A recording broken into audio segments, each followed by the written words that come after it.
Hello दोस्तों, नमस्कार। बहुत स्वागत है आपका एग्जाम गुरुजी चैनल के डेली करंट अफेयर्स के वीडियो में। आज 12 जून 2020 है और आज के वीडियो की पीडीएफ डाउनलोड करना मत भूलिएगा। ये पीडीएफ आपको हमारी एप्लीकेशन पर मिल जाएगी, जिसके लिंक नीचे डिस्क्रिप्शन में दी गई है। उसके अलावा ये पीडीएफ आपको हमारे टेलीग्राम चैनल पर मिल जाएगी। 2-3 दिन से जो टेलीग्राम चैनल पर पीडीएफ अपलोड नहीं की गई थी, आज सारी पीडीएफ अपडेट कर दी जाएंगी।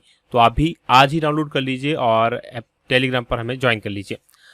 आगे बढ़ेंगे। ये हमारी टेस्ट सीरीज है एमपीपीएससी प्री 2020 के लिए। टेस्ट सीरीज आपके लिए अवेलेबल है 499 रुपये में। मध्य प्रदेश की सबसे बड़ी टेस्ट सीरीज है और जिन लोगों ने हमारे नोट्स लिए हैं उन लोगों के लिए 399 में अवेलेबल है। ये हमारे नोट्स हैं और कोर्स है जिसको आप ज्वाइन कर सकते हैं। आगे बढ़ेंगे, बात करेंगे थॉट ऑफ द डे की। आज का जो हमारा मोटिवेशनल पावरफुल थॉट है कि जिंदगी में कभी भी रिस्क लेने से नहीं डरना चाहिए, क्योंकि जो रिस्क लेने से डरता है वो कभी आगे नहीं बढ़ सकता है। और इससे फायदा क्या होता है, जब आप रिस्क लेते हैं तो या तो आप जीतेंगे तो आपका फायदा, अगर नहीं भी जीते तो हमेशा आप कुछ सीखेंगे, जो अनुभव आएगा अगली बार जब आप चीज़ों को निर्णय लेंगे तब आप जरूर जीतेंगे।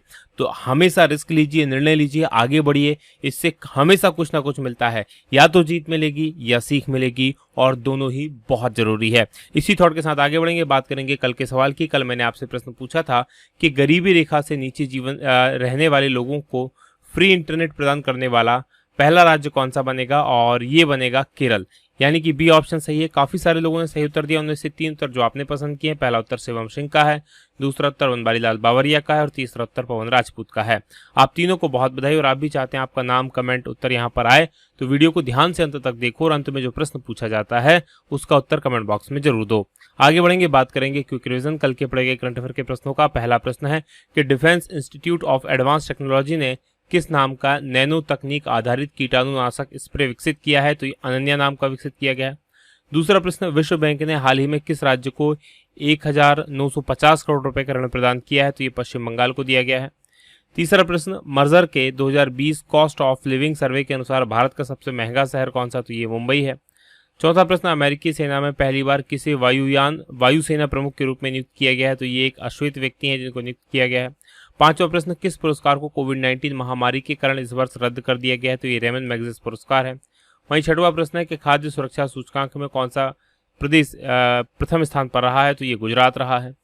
सातवां प्रश्न, एरोस्पेस उद्यमी रणजीत कुमार को किस अंतरिक्ष एजेंसी के विशिष्ट सेवा पदक से सम्मानित किया गया है, तो ये नासा का पदक मिला है उनको। और आठवां प्रश्न कि किस भारतीय एथलीट पर 4 साल का डोपिंग प्रतिबंध लगाया गया है, और ये गोमती मारीमुथु हैं। अब ये थे हमारे कल के पढ़े गए करंट अफेयर के प्रश्नों का क्विक रिवीजन। आगे बढ़ेंगे, आज के प्रश्नों की बात करेंगे। और आज के करंट अफेयर का पहला प्रश्न कि उच्च शिक्षण संस्थानों की भारत रैंकिंग 2000 में इंजीनियरिंग में कौन सा संस्थान प्रथम स्थान पर रहा है, आईआईटी बॉम्बे। यानी कि बी ऑप्शन प्रश्न का सही उत्तर है। डिटेल लिख लीजिए क्या है। तो जो मानव संसाधन विकास मंत्री हैं रमेश पोखरियाल निशंक, इनके द्वारा ये जो है रैंकिंग जारी की गई है। नाम क्या है, उच्च शिक्षण संस्थानों की भारत रैंकिंग 2000। और इसमें इंजीनियरिंग के क्षेत्र में आईआईटी मद्रास नंबर 1 रहा है। यूनिवर्सिटीज की बात करें तो इसमें Indian Institute of Science Bengaluru IISc number 1 पर रहा है। प्रबंधन श्रेणी के अंदर इंडियन इंस्टीट्यूट ऑफ मैनेजमेंट सर्वोच्च इसमें रहा है। और अखिल भारतीय आयुर्विज्ञान संस्थान की बात करें तो ये मेडिकल श्रेणी में लगातार तीसरे साल सर्वोच्च श्रेणी पर बना हुआ है। कॉलेजों की बात करें तो कॉलेजों में मिरांडा कॉलेज नंबर 1 पर रहा है। दंत चिकित्सा कॉलेजेस की बात करें तो उसमें Maulana Azad institute of dental college ये पहले स्थान पर रहा है। तो ये सूची जारी की गई है, ये आपको याद रखना है कौन कौन सा किस सेक्टर में पहले स्थान पर रहा है। आगे बढ़ेंगे, बात करेंगे दूसरे प्रश्न की कि केंद्र सरकार ने वाहनों के सभी दस्तावेजों की वैलिडिटी कब तक के लिए बढ़ा दी है, तो इनकी जो वैलिडिटी बढ़ाई गई है 30 सितंबर तक के लिए। यानी कि डी ऑप्शन प्रश्न का सही उत्तर है। डिटेल लिख लीजिए क्या है। तो जो सड़क परिवहन मंत्रालय है उसने कोरोना वायरस की जो महामारी दुनिया भर में फैली हुई है उसी को ध्यान में रखते हुए वाहनों के जो पेपर है उनकी वैलिडिटी बढ़ाने का फैसला किया है।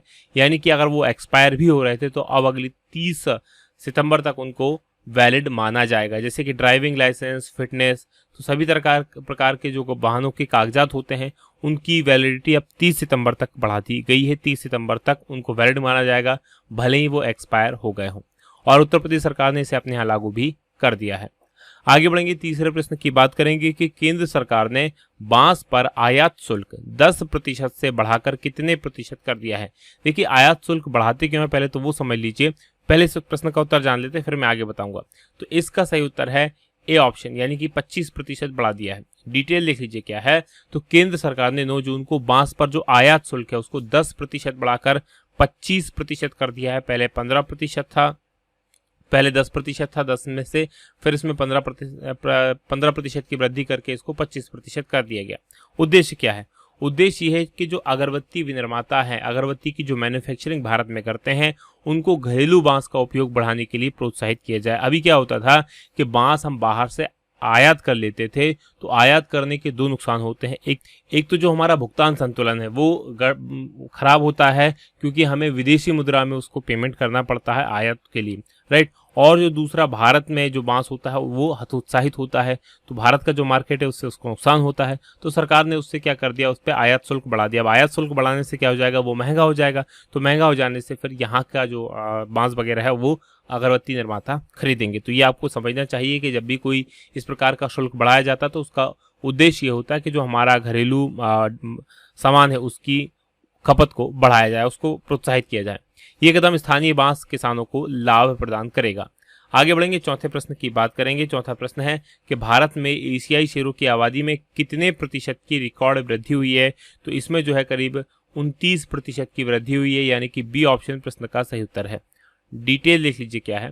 तो भारत में एशियाई शेरों की आबादी, इसमें 29% की वृद्धि हुई है। अगर हम 2015 की बात करें तो 2015 में एशियाई शेरों की संख्या भारत में 523 थी, जो 2020 में बढ़कर 674 हो गई है। यानी कि शेरों की आबादी में करीब 29% की वृद्धि इन 5 सालों में देखने को मिली है। ये जो एशियाई शेर भारत में पाए जाते हैं, ये अधिकतर जो है पश्चिमी गुजरात में जो गिर अभयारण्य है वहां पर ये जंगली शेर पाए जाते हैं। 2015 में इन शेरों का जो इलाका था करीब 22,000 वर्ग किलोमीटर में था, और ये इलाका भी इनका बढ़कर अब 30,000 वर्ग किलोमीटर हो गया है। 30,000 वर्ग किलोमीटर में ये शेर पाए जाते हैं। आगे बढ़ेंगे, बात पांचवें प्रश्न की होगी कि QS वर्ल्ड यूनिवर्सिटी 2020 रैंकिंग में टॉप 500 विश्वविद्यालयों में भारत के कितने विश्वविद्यालय हैं? तो इसमें जो भारत के विश्वविद्यालय हैं वो करीब 8 हैं, यानी कि टॉप 500 में 8 हैं, यानी कि काफी अच्छी रैंकिंग ये बिल्कुल भी नहीं है, बड़ी दयनीय स्थिति है। डिटेल देख लीजिए क्या है। तो QS वर्ल्ड यूनिवर्सिटी रैंकिंग 2020, इसकी ताजा रैंकिंग जारी की गई और इसकी शीर्ष 500 यूनिवर्सिटीज में 8 भारतीय संस्थानों को जगह दी गई है। और इस बार IIT बॉम्बे भारतीय संस्थानों की लिस्ट में टॉप पर है, नंबर 1 पर है।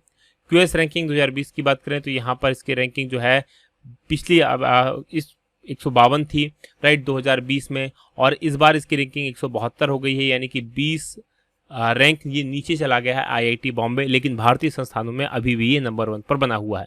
अब और कौन कौन से संस्थान है जो टॉप 8 जो हैं टॉप 500 में शामिल हैं? तो Indian Institute of Science Bengaluru IISc Bengaluru 185वें नंबर पर है, IIT दिल्ली 193वें नंबर पर है, IIT मद्रास 275वें नंबर पर है, IIT खड़गपुर 314वें नंबर पर है, IIT कानपुर 350वें नंबर पर है, IIT रुड़की 383वें नंबर पर है, और IIT गुवाहाटी 470वें नंबर पर है।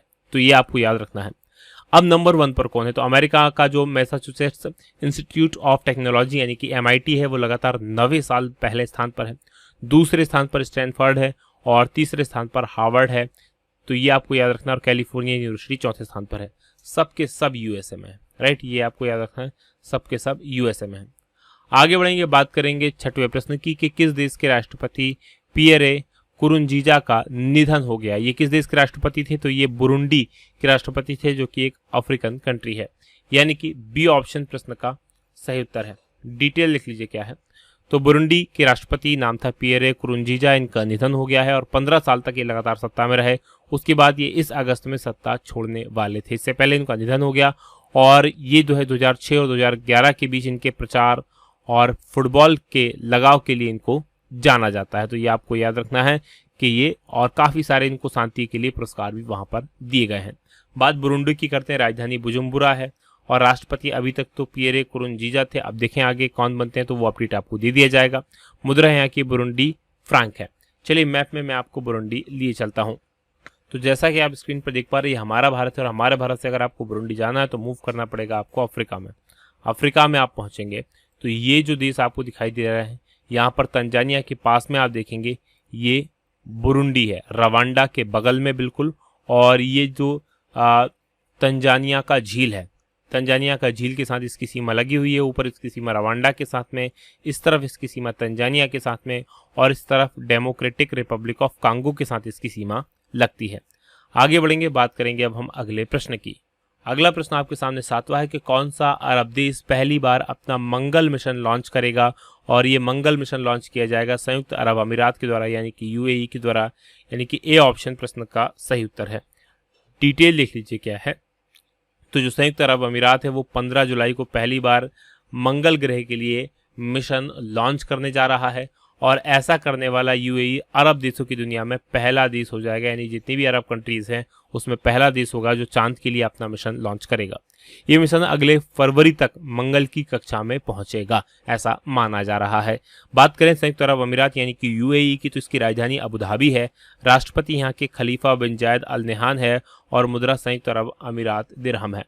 चलिए मैप में मैं आपको अब संयुक्त अरब अमीरात लिए चलता हूं। तो जैसा कि आप स्क्रीन पर देख पा रहे हैं, ये हमारा भारत, और हमारे भारत से यूएई आपको जाना है तो मूव करना पड़ेगा आपको पश्चिम में, और पश्चिम में ये जो अरब कंट्रीज है उसमें जो येलो कलर का देश आपको दिखाई दे रहा है यही यूएई यानी कि यूनाइटेड अरब अमीरात, संयुक्त अरब अमीरात है, जिसकी राजधानी अबू धाबी है, और इसी का एक शहर दुबई है जहां पर दुनिया की सबसे ऊंची बिल्डिंग ये बुर्ज खलीफा स्थित है। तो ये आपको याद रखना है। आगे बढ़ेंगे, बात करेंगे अगले प्रश्न की। अगला प्रश्न आपके सामने 8वां है कि IWF international weight lifting federation ने किस भारतीय वेट लिफ्टर पर लगे डोपिंग आरोप खारिज कर दिए हैं, और ये किए गए हैं संजीता चानू पे, यानी कि सी ऑप्शन प्रश्न का सही उत्तर है। डिटेल देख लीजिए क्या है। तो अंतर्राष्ट्रीय भारोत्तोलन महासंघ यानी कि IWF ने भारतीय भारोत्तोलक संजीता चानू, इनके खिलाफ जो डोपिंग के आरोप थे उनके नमूनों में एक रूपता नहीं पाने के कारण इनको खारिज कर दिया है। और इसके बाद राष्ट्रमंडल खेलों की जो स्वर्ण पदक विजेता रही हैं ये खिलाड़ी, इन्होंने माफी मांगने और मुआवजा देने की मांग की कि इनकी जो छवि है उसको इससे काफी नुकसान पहुंचा है। यह फैसला IWF ने विश्व डोपिंग रोधी एजेंसी वाडा की सिफारिश के आधार पर किया है। ये था आज का हमारा पूरा करंट अफेयर। अब बात करेंगे आज के सवाल की। आज का हमारा सवाल है कि रेहड़ी पटरी विक्रेताओं को ऋण सुविधा उपलब्ध कराने के लिए कौन सी योजना शुरू की गई है। तो कमेंट करके बताइएगा कि इनमें से कौन सी योजना शुरू की गई है। ये वीडियो कैसा लगा मुझे कमेंट करके बताना मत भूलिएगा। आज की बात करेंगे यहीं समाप्त। आप लोगों का बहुत बहुत धन्यवाद। जय हिंद, जय भारत।